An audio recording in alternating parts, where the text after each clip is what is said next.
Pakistan media और foreign media का रोना पीटना चालू है जब से इंडिया ने चैंपियंस ट्रॉफी जीता है। और ये देखकर बहुत मजा आ रहा है क्योंकि खुशी हो रही है कि इंडिया अब इतनी बड़ी सुपर पावर है कि हर जगह हर देश में लोग रो रहे हैं। पाकिस्तान की तनवी आंटी या तनवीर अहमद रो पीट के हर चैनल पे कह रहा है ये गलत है, ये गलत है।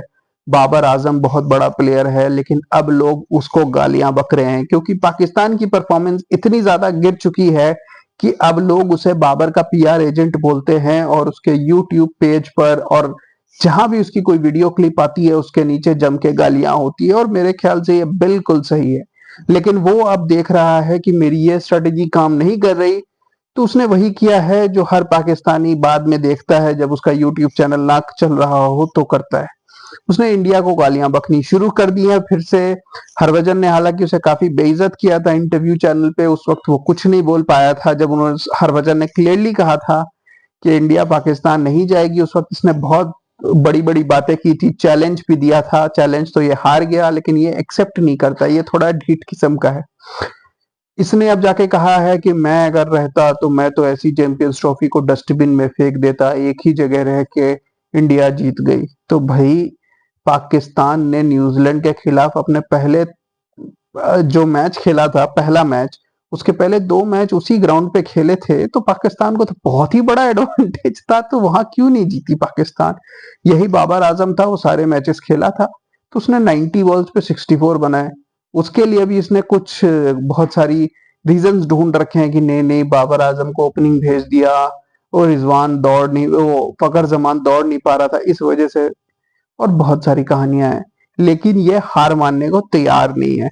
और यही नहीं, साथ में नासिर हुसैन और माइकल एर्थरटन भी हैं जो रोना पीटना मचा रहे हैं। उनको गावस्कर ने भी काफी गालियां बकी हैं और गावस्कर ने कहा है कि भाई तुम्हारी सैलरियां भी हमसे आती हैं। और ये जब शेड्यूल दिसंबर में अनाउंस हुआ था, उसी वक्त ये सारे रिएक्शन आ जाते तो वैलिड होते। और बिल्कुल सही कहा है गावस्कर ने कि जो शेड्यूल दिसंबर में बाहर आया था, दिसंबर में किसी को शेड्यूल समझ नहीं आया। कौन सी बड़ी बात है, मतलब शेड्यूल में कौन सी ऐसी चीज थी जो समझ नहीं आई थी, जो चैंपियंस ट्रॉफी खत्म हो जाने के बाद या इंडिया के जब जीत का सिलसिला शुरू हुआ उसके बाद लोगों को नजर आनी शुरू हुई। क्योंकि ये शेड्यूल जब अनाउंस हुआ था उसी वक्त सबको पता था कि सब कुछ दुबई में होना है। तो अभी टूर्नामेंट के बीच में ये रोना पीटना क्यों है?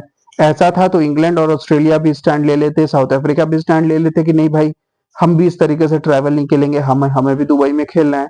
पाकिस्तान से ही बाहर करवा देते इस चैंपियंस ट्रॉफी को, या पाकिस्तान में ही बोल देते कि हम अपने सारे मैचेस लाहौर में या कराची में खेलेंगे। साउथ अफ्रीका को तो दुबई में कोई मैचेस खेलने भी नहीं थे, या शेड्यूलिंग देखकर ही पहले ही डिसाइड कर लेते कि भाई दुबई में पहला सेमीफाइनल नहीं होना चाहिए, दूसरा होना चाहिए, ताकि हमें 1-2 दिन एक्स्ट्रा मिले। लेकिन उस वक्त किसी को ना कुछ समझ में आया, ना किसी की बोली निकली। अब जब इंडिया जीतना शुरू हो गई तो सबके रोने पीटने शुरू हो गए हैं। बहुत सारे और क्रिकेटर्स भी हैं, बहुत जगह से ऐसी बयानबाजी चल रही है, लेकिन ये सारी बयानबाजी मीनिंगलेस है क्योंकि चैंपियंस ट्रॉफी खत्म हो चुकी है, इंडिया जीत चुकी है। रोने पीटने हंगामा करने से कोई फर्क नहीं पड़ता, क्योंकि अब जब भी आईसीसी ट्रॉफीज की लिस्ट आएगी तो ये चैंपियंस ट्रॉफी इंडिया के नाम पे ही रहेगी। Keep watching guys, thank you.